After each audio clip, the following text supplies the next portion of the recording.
Hello dear, हुनरसला में आपका स्वागत है। आज मैं आपको सिखाऊंगा मैथ्स का एक टॉपिक है ना, नंबर ऑफ़ फैक्टर्स निकालना। तो आप किसी भी कम्पिटिटिव एग्जाम की तैयारी कर रहे हैं तो उसमें जो है नंबर ऑफ़ फैक्टर्स से क्वेश्चन आता ही आता है, ठीक है। तो आज मैं उसका शॉर्टकट बताऊंगा कि नंबर ऑफ़ फैक्टर्स से अगर क्वेश्चन आता है, यानी कि गुणनखंडों की संख्या आपसे पूछा जा रहा है, तो आप इजीली उसे 2 से 3 सेकंड में कैसे कर सकते हैं, ठीक है। तो उसके लिए कुछ चीज़ों का आपको ख्याल रखना पड़ेगा, ठीक है। तो सबसे पहले मैं आपको एक छोटा सा नंबर लेता हूँ 50, ठीक है, और इसका निकाल के दिखाता हूँ। 50 का जो है टोटल नंबर ऑफ फैक्टर्स कितने हैं ये निकालते हैं, या मान लेते हैं कि 50 एक नंबर है और इससे जो है कैसे कैसे क्वेश्चन आ सकता है, ठीक है। उसके बाद हम लोग जो क्वेश्चन आए हुए हैं उसको करेंगे, ठीक। तो 50 जो है, अगर 50 है, मान लीजिए आप पूछे कि 50 के कुल कितने गुणनखंड है, 50 के कुल कितने गुणनखंड है। एक क्वेश्चन तो ये बन जाएगा कुल कितने गुणनखंड है, ठीक है। ये हो सकता है।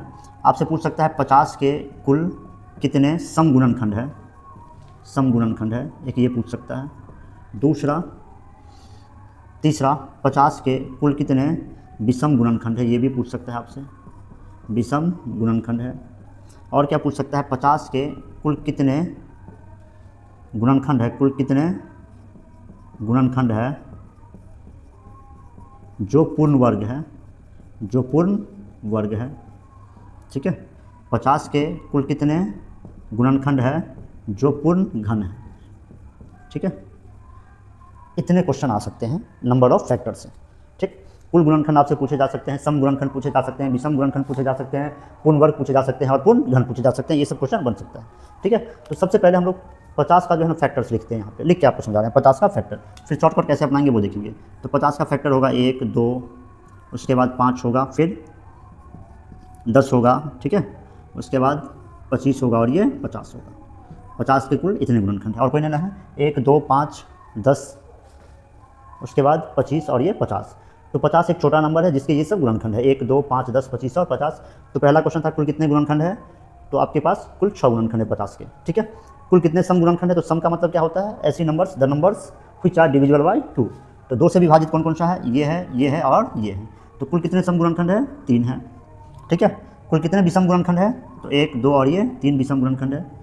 कुल कितने गुणनखंड है जो परफेक्ट स्क्वायर है, यानी कि पूर्ण वर्ग है, तो एक ये पूर्ण वर्ग है और एक ये पूर्ण वर्ग है, ठीक है, और कोई पूर्ण वर्ग नहीं है, तो 2 हो गया। उसके बाद क्या पूछा है, कुल कितने ऐसे गुणनखंड है जो परफेक्ट क्यूब है, यानी कि पूर्ण घन है, तो एक ही वो दिख रहा है, एक, ठीक है। तो ये सब हो गया हमारा, है ना। तो 50 एक छोटा नंबर था तो आपने इजीली इसको निकाल लिया लिख करके, ठीक है। अगर इसी को हमें शॉर्टकट से करना है, या बड़ी संख्या दे दे, 3600 दे दे, 5000 दे दे, ऐसे दे दे, तो वहाँ पे लिखने में क्या होगी, हमें परेशानी होगी, ठीक है। तब हम लोग क्या करेंगे, शॉर्टकट को अपनाएंगे। तो शॉर्टकट अपनाने के लिए क्या करना है, सबसे पहले हम लोग करेंगे, कंसेप्ट को ध्यान से समझिएगा। 50 को जो है ना, 50 का प्राइम फैक्टराइजेशन करेंगे। तो 50 को हम लोग लिख सकते हैं 2 गुने 5 का स्क्वायर, ठीक है, यही होगा 50 का प्राइम फैक्टराइजेशन। अब 2 गुने 5 का स्क्वायर हो गया ये, ठीक है। तो 2 की पावर यहाँ पे 1 है और 5 की पावर 2 है। तो यहाँ पे 2 की पावर 1 है, यानी कि 2 की पावर 0 और 2 की पावर 1। 5 की पावर 2 है, मतलब 5 की पावर 0, 5 की पावर 1 और ये 5 की पावर 2, ठीक है। तो 50 जो है किस किस से विभाजित है, 2 की पावर 0 यानी 1 से विभाजित है, 2 की पावर 1 यानी 2 से विभाजित है, 5 की पावर 0 यानी 1 यहाँ आ गया था, 1 से विभाजित है, 5 की पावर 1 यानी कि 5 से विभाजित है, 5 की पावर 2 यानी कि 25 से विभाजित है। उसके अलावा ये जो है 2 की पावर 1 और ये 5 की पावर 1, तो 2 ये बन रहा है, 5 ये बन रहा है, 5 दूनी 10 से विभाजित है। 2 की पावर 1 और ये 5 का स्क्वायर, यानी कि 5 का स्क्वायर 25 और ये 2 की पावर 1 50 से विभाजित है। इस तरीके से इसका फैक्टर्स होगा, ठीक है। तो आपको कुछ नहीं करना है, बस गिनती कर लेना है, 1 और 1 2 ऐसे लिख करके, ठीक है। इधर भी गिनती कर लेना है, 1 2 और ये 3, और दोनों को गुना कर देना है, 2 गुने 3 यानी कितना, 6 आएगा, ठीक है। यहाँ आ गया 6, ठीक है, 6 आ गया, है ना। उसके बाद क्या है, सम गुणनखंड। क्या पूछा है, सम गुणनखंड। अच्छा, इसमें क्या करना है आपको, इतना नहीं करना है, ये सब नहीं लिखना है। कुल गुणनखंड पूछ रहा है तो आपको क्या करना है, इतना लिख करके नहीं करना है, बस आपको 50 लिखना है, इसका प्राइम फैक्टराइजेशन करना है। 2 की पावर 1 और ये 5 की पावर 2, पावर जो आया है 1 है, इसमें 1 ऐड कर देना है 2, और ये पावर 2 है, इसमें 1 ऐड कर देना है 3, और ये कितना हो जाएगा, ये 6 हो जाएगा, ठीक है। पावर में 1 ऐड करके हम लोग निकालेंगे, ठीक है। तो ये कुल फैक्टर्स निकलेंगे, टोटल फैक्टर्स निकलेंगे। फिर अब क्या पूछा है, सम पूछा है। तो फिर सम अगर पूछा है तो 50 का प्राइम फैक्टराइजेशन क्या हुआ है, 2 गुने 5 का स्क्वायर। अच्छा, सम का मतलब क्या होता है, ऐसी संख्या है जो 2 से विभाजित हो। तो 2 से विभाजित करना है अगर हमें, तो सबसे पहले हमें 2 को बाहर निकालना पड़ेगा, 1 2 को बाहर निकालना पड़ेगा। तो ये 2 बाहर निकल गया तो बचा क्या हमारे पास, 5 की पावर 2। अब ये अकेला है, 2 जो आया है बाहर, ये सम बनाने के लिए आया है। तो 5 की पावर 2, पावर में 1 ऐड करना है 3, सम कितना निकला 3, ठीक है। विषम पूछा गया है तो 50 को फिर वही प्राइम फैक्टराइजेशन करेंगे, 2 गुने 5 का स्क्वायर। विषम का मतलब क्या होता है, वैसी संख्या जो 2 से विभाजित नहीं हो। तो जब 2 से विभाजित नहीं तो 2 को शामिल ही नहीं करना है, तो बचा क्या, ये 5 की पावर 2, पावर में 1 ऐड करना है, कितना होगा 3। तो ये विषम भी आ गया समझ में आपको, ठीक है। अब आता है पूर्ण वर्ग और पूर्ण घन, ठीक है। तो पूर्ण वर्ग और पूर्ण घन करने के लिए आपको ये चीज़ करना ही होगा, ठीक है। जैसे 50 को हमने क्या लिखा है, 2 की पावर 1 गुने 5 का स्क्वायर, है ना। अब 2 की पावर 1 को हम लिख सकते हैं 2 की पावर 0, 2 की पावर 1, और 5 की पावर 2 को लिखेंगे 5 की पावर 0, 5 की पावर 1 और 5 की पावर 2। परफेक्ट स्क्वायर क्या होता है, जैसे कि 1 का स्क्वायर 1, 2 का स्क्वायर 4, 3 का स्क्वायर 9, 4 का स्क्वायर 16। तो परफेक्ट स्क्वायर जो है ना बनने के लिए जरूरी है कि पावर में या तो 2 हो, या तो 4 हो, या तो 6 हो, या तो 8 हो, या तो 10 हो, यानी इवन नंबर हो तो परफेक्ट स्क्वायर बनेगा, ठीक है। इसमें देखते हैं एक परफेक्ट स्क्वायर ये बन रहा है 2 की पावर 0 है, एक ये बन रहा है, ये परफेक्ट स्क्वायर है नहीं, तो इधर से कितना परफेक्ट स्क्वायर बना, एक, इधर से एक ये बन रहा है परफेक्ट स्क्वायर, 5 की पावर 0 का मतलब 1 हुआ, 5 की पावर 2 परफेक्ट स्क्वायर है, ये नहीं बन रहा है, यानी इधर से 2 हो गया, ठीक है। तो 2 एकम 2, परफेक्ट स्क्वायर कितना आया था यहाँ पे 2 आया था। ये शॉर्टकट आपको अपनाना है। फिर यहाँ पे परफेक्ट क्यूब पूछा गया है, तो परफेक्ट क्यूब में भी वही काम करेंगे, 2 की पावर 1 और ये 5 का स्क्वायर, ठीक है। 2 की पावर 0, 2 की पावर 1, 5 की पावर 0, 5 की पावर 1, 5 की पावर 2। इसमें हमें परफेक्ट स्क्वायर परफेक्ट क्यूब चुनना है। तो क्यूब का मतलब क्या होता है, 1 का क्यूब 1, 2 का क्यूब 8, 3 का क्यूब 27 ऐसे होता है। यानी कि परफेक्ट क्यूब होने के लिए पावर में जो है या तो 3 चाहिए, या तो 6, या तो 9, या तो 12, या तो 15, यानी कि 3 का मल्टीपल्स चाहिए हमको, ठीक है। ये यहाँ पे ये परफेक्ट क्यूब है, 2 की पावर 0 यानी 1, ये परफेक्ट क्यूब होता है। ये परफेक्ट क्यूब नहीं है, इधर यहाँ परफेक्ट क्यूब है, ये भी नहीं है, ये भी नहीं है, यानी इधर से भी 1 निकल करके आया, इधर से भी 1 आया, 1 को 1 से गुना किया हमने, परफेक्ट क्यूब ये 1 हो गया, ठीक है। तो हमने एक छोटा सा नंबर लिया 50 और 50 पे हमने निकाला, ठीक है। अब यही चीज़ हम लोग जो है ना 3600 पे करते हैं। किस पे करते हैं, 3600 पे, ठीक है। यानी क्वेश्चन आपका ये है कि 3600 के, पहला क्वेश्चन 3600 के कुल कितने फैक्टर्स हैं, दूसरा है 3600 के कुल कितने इवन फैक्टर्स है, यानी कि सम गुणनखंड है, 3600 के कुल कितने विषम गुणनखंड है, 3600 के कुल कितने परफेक्ट स्क्वायर फैक्टर्स है, ठीक है। 3600 के कुल कितने परफेक्ट क्यूब फैक्टर्स है, ये क्वेश्चन आपका है ना। नंबर 3600 लिखा हुआ है, इसमें क्या है, यहाँ पे कुल फैक्टर आपको निकालना है, यहाँ पे सम कितने हैं, विषम कितने हैं, सम विषम, और पूर्ण वर्ग कितने हैं, पूर्ण वर्ग और पूर्ण घन कितने हैं, ये निकालना है, ठीक है। तो सबसे पहले हम लोग 3600 का प्राइम फैक्टराइजेशन करेंगे। अब 3600 को हमें तोड़ना है अगर, तो हम ऐसे तो तोड़ सकते हैं 3600 को, यानी कि अगर इसको पहले छोटा करें तो 36 गुने 100 है ना। 36 को हम लिख सकते हैं 2 का स्क्वायर और 3 का स्क्वायर 9 और ये 4 है ना। और अगर 100 को तोड़ना है तो हमें 2 का स्क्वायर और ये 5 का स्क्वायर 4 और ये 2500 बन जाएगा, ठीक है। यानी कि 2 की पावर 4, 3 का स्क्वायर और ये 5 का स्क्वायर, ये हो गया हमारा प्राइम फैक्टराइजेशन किसका, 3600 का। अब हमें कुल फैक्टर पूछा है, तो 4 ये पावर में कितना है 4, 4 में 1 ऐड कर देना है 5, ये कितना है 2 में 1 ऐड कर देना है 3, ये कितना है 5, 5 में 1 ऐड कर देना है यानी कि 6, तो ये हो गया 15 और ये 6, कितना बनेगा ये 90। 3600 के कुल कितने फैक्टर्स है, 90 फैक्टर्स है, ठीक है। अब क्या पूछा है हमसे, सम गुणनखंड पूछा है। तो सम गुणनखंड होने के लिए ज़रूरी है, सम का मतलब क्या होता है कि ऐसी संख्या जो 2 से विभाजित हो। तो हमारे पास निकल करके क्या आया है 2 की पावर 4 गुने 3 का स्क्वायर गुने 5 का स्क्वायर। तो इसको अगर सम बनाना है, हमें सम फैक्टर निकालना है, तो सबसे पहले 1 2 को तो बाहर निकालना पड़ेगा, तभी ये सम बनाएगा, ठीक है।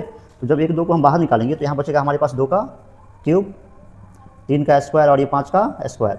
अब देखिए यहाँ 3 है, 3 में 1 ऐड करना है 4, 2 में 1 ऐड करना है 3, 2 में 1 ऐड करना है 3, 4 तिया 12 और ये 36, कुल कितने सम हो गए 36 फैक्टर्स हो गए, सम है, ठीक है। अब क्या पूछा है हमसे, विषम पूछा है। तो विषम पूछा, विषम का मतलब क्या होता है, जो 2 से विभाजित नहीं हो। तो हमारे पास क्या निकल के आ रहा है इसका प्राइम फैक्टराइजेशन, 2 की पावर 4, 3 का स्क्वायर और ये 5 का स्क्वायर, ठीक है।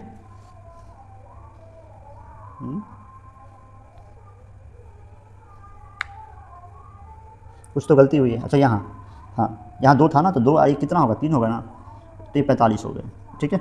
ये थोड़ा सा सिली मिस्टेक था, है ना, 3 लिखना था उसके बाद 6 लिखा गया था, है ना। ये 45 हो गए, कुल कितने फैक्टर्स है 45। अब यहाँ पे हमसे क्या पूछा गया, विषम पूछा गया है, इसका प्राइम फैक्टराइजेशन क्या है 2 की पावर 4, 3 का स्क्वायर और ये 5 का स्क्वायर, ये आया हमारा, ठीक है। विषम क्या होता है, विषम मतलब होता है ऐसी संख्या जो 2 से विभाजित ना हो। जब 2 से विभाजित करना ही नहीं है तो हम सम को कंसीडर ही नहीं करेंगे, इसको खत्म कर लेंगे, जो विषम रहेगा उसे कंसीडर करेंगे। तो 3 का स्क्वायर और ये 5 का स्क्वायर, इन पावर में 1 ऐड कर देना है 3, और यहाँ भी 1 ऐड कर देना है 3, तो कितना हो गया ये 9 हो गया, ठीक है। देखिए 36 सम आया है और विषम कितने फैक्टर्स है 9, कुल कितने फैक्टर्स 45 आ गए, ठीक है। अब हमसे पूछा गया है पूर्ण वर्ग और पूर्ण घन, ठीक है। तो यहाँ पे लिख लेते हैं हम लोग, यहाँ कर लेते हैं 2 की पावर 4, 3 का स्क्वायर और ये 5 का स्क्वायर। 2 की पावर 4 को लिखेंगे 2 की पावर 0, 1 2 3 और ये 4, 3 की पावर 0, 3 की पावर 1, 3 की पावर 2, 5 की पावर 0, 5 की पावर 1 और ये 5 की पावर 2, ठीक है। अब इसमें खोजना है परफेक्ट स्क्वायर निकालना है, तो परफेक्ट स्क्वायर 2 की पावर 0, किसी की भी पावर 0 यानी 1 होता है, ये परफेक्ट स्क्वायर होगा। 2 की पावर 1 ये परफेक्ट स्क्वायर नहीं है, 2 की पावर 2 परफेक्ट स्क्वायर है, 2 की पावर 3 परफेक्ट स्क्वायर नहीं, 2 की पावर 4 परफेक्ट स्क्वायर है, तो यहाँ पे 3 परफेक्ट स्क्वायर मिल रहा है हमें। 3 की पावर 0 परफेक्ट स्क्वायर है, 3 की पावर 1 परफेक्ट स्क्वायर नहीं है और ये है, यहाँ पे 2 मिल रहा है हमें। ये परफेक्ट स्क्वायर है, ये है और ये नहीं, यहाँ भी 2 मिल रहा है। 3 2 और ये 2 गुना करेंगे तो कितने 12 आ गए, ठीक है। यानी पूर्ण वर्ग कितने गुणनखंड है इसके, तो 12 हो गए, ठीक। अब पूछा है पूर्ण घन, तो यहीं से खोज लेंगे हम लोग पूर्ण घन, ठीक है। ये वाला पूर्ण घन हो गया, ये पूर्ण घन नहीं है, ये भी पूर्ण घन नहीं है। 2 की पावर 3 ये पूर्ण घन है, ये भी नहीं है, यानी यहाँ पे 2 आ गया। यहाँ पे ये है पूर्ण घन, ये दोनों नहीं है, ठीक है, तो 1 आ गया। यहाँ पे ये है, ये दोनों नहीं, यानी 1 आ गया, ठीक है। 2 एकम 2, तो परफेक्ट क्यूब फैक्टर्स कितने हैं, तो 2 हो गए, ठीक है। ये हमारा 3600 का हो गया। चलो जी, ये 5000 पे आया है। 5 4 कुल कितने गुणनखंड है, 5 4 कुल कितने सम गुणनखंड है, और 5 4 कुल कितने विषम गुणनखंड है, ठीक है। 5 4 कुल कितने पूर्ण वर्ग गुणनखंड है, और एक क्वेश्चन है 5 4 कुल कितने पूर्ण घन गुणनखंड है, ठीक है। तो अभी आपको बताया गया कि गुणनखंड कैसे निकालना है, ठीक है, गुणनखंड कैसे निकालना है। तो सबसे पहले हम लोग क्या करेंगे, इस 5000 को जो है ना अभाज्य गुणनखंड के रूप में लिखेंगे, यानी इसको अभाज्य बनाएंगे। तो बहुत सारे लोग इसमें भी क्या करते हैं, तोड़ने लग जाते हैं 2 से, फिर 2 से 3 से, ऐसे है ना। ये सब नहीं करना है, ठीक है, ऐसा नहीं करना है। आप किसी कम्पिटिटिव एग्जाम की तैयारी कर रहे हैं तो इतनी अंडरस्टैंडिंग आपको होनी चाहिए कि इसको हम तोड़े कैसे। तो 5 4 को अगर हमें तोड़ना है तो हम क्या करते हैं, 125 8 और ये 5 है ना, यानी 125 को 8 से गुना करेंगे कितना आएगा, 1000 आएगा, और ये फिर 5 4 आ जाएगा, 5 से गुना करेंगे, ठीक है। आप इसको 1000 गुने 5 तोड़ सकते थे, अब इसको तोड़ना है हमें। तो 125 को 5 का क्यूब, 8 को 2 का क्यूब, और ये 5 की पावर 1, यानी कि 5 की पावर 3 और ये 5 की पावर 4 गुने 2 का क्यूब। 5 4 का जो है प्राइम फैक्टराइजेशन कैसे हुआ, 5 की पावर 4 गुने 2 की पावर 3, ठीक है। अब कुल गुणनखंड पूछा है आपसे, तो कुल गुणनखंड अगर निकालना है तो बस पावर में 1 ऐड कर दो 5, यहाँ भी 1 ऐड कर दो 4, the right answer will be 20। 5 4 कुल कितने गुणनखंड है, 20 गुणनखंड है, ठीक है। अब यहाँ पे पूछा है सम गुणनखंड, यानी 5 4 के कुल कितने सम गुणनखंड है। कुल कितने गुणनखंड, ये तो हमको मालूम चल गया कि 20 है। अब हमसे पूछा है कि सम कितने हैं, विषम को छोड़ करके सम को बताना है। तो फिर वही काम करना है, यहाँ पे 5 की पावर 4 आया था, इसका प्राइम फैक्टराइजेशन, और ये 2 की पावर 3 आया था। तो सम जब निकालना हो तो पहले इसको सम बनाने के लिए हम लोग क्या करेंगे, 1 2 को बाहर निकाल लेंगे। तो जब 1 2 को बाहर निकालेंगे तो 2 की पावर 3 था, बचा कितना 2 की पावर 2, और ये 5 की पावर 4। अब ये 2 में 1 ऐड करना है 3, और 4 में 1 ऐड करना है 5। तो 5 4 कुल कितने सम गुणनखंड होंगे, 15 होंगे, ठीक है। अब ये विषम पूछा है, 5 4 कुल कितने विषम गुणनखंड है। तो कुल कितने गुणनखंड थे, 20 थे, सम कितना निकला है 15 निकला है, तो विषम कितना होगा 5 होगा, है कि नहीं। 5 4 के कुल कितने विषम गुणनखंड होंगे, 5 होंगे, है ना। या फिर आप चाहो तो ऐसे लिख सकते हो, 5 की पावर 4 2 की पावर 3। हमको विषम निकालना है ना, तो जब विषम निकालना है तो हम लोग सम को कंसीडर नहीं करेंगे, 2 सम है यानी इसको खत्म कर लेंगे। तो बचा क्या 4, 4 में 1 ऐड करेंगे तो 5 आएगा, ठीक है। अब पूछा हमसे पूर्ण वर्ग कि 5 4 कुल कितने परफेक्ट स्क्वायर जो है फैक्टर्स हैं, पूर्ण वर्ग, ठीक है। तो हम लोग क्या करेंगे, पहले तो 5 4 को जो तोड़े हैं कैसे आया है, ये कहाँ गया, यहाँ 5 की पावर 4 और ये 2 की पावर 3, ठीक है। तो परफेक्ट स्क्वायर पूछे तो पहले इसको तोड़ो। 5 की पावर 4 को आप लिखेंगे 5 की पावर 0, 5 की पावर 1, 5 की पावर 2, 5 की पावर 3 और ये 5 की पावर 4। 2 की पावर 3 को लिखेंगे 2 की पावर 0, 2 की पावर 1, 2 की पावर 2, 2 की पावर 3, ये ऐसे लिखेगा, ठीक है। अब आप जानते हैं कि परफेक्ट स्क्वायर क्या होता है। परफेक्ट स्क्वायर का मतलब जो पावर में इवन नंबर हो, जैसे 5 की पावर 2, 5 की पावर 4, 5 की पावर 6, ये सब क्या है, परफेक्ट स्क्वायर है, ठीक है। किसी की भी पावर अगर इवन में हो, जैसे 2 हो पावर में, 4 हो, 6 हो, 8 हो, तो ये सब परफेक्ट स्क्वायर होगा, ठीक है। तो यहाँ पे 5 की पावर 0 जो है परफेक्ट स्क्वायर है, क्योंकि 5 की पावर 0 की वैल्यू 1 होगी और 1 जो है परफेक्ट स्क्वायर है। 5 की पावर 1 यानी पावर में विषम है, तो ये परफेक्ट स्क्वायर नहीं है। 5 की पावर 2 यानी कि 25, ये परफेक्ट स्क्वायर है। 5 की पावर 3 125 से परफेक्ट स्क्वायर नहीं है। 5 की पावर 4 यानी ये भी परफेक्ट स्क्वायर है। गिनती कर लेनी है 1 2 और ये 3 यहाँ पे आ गया।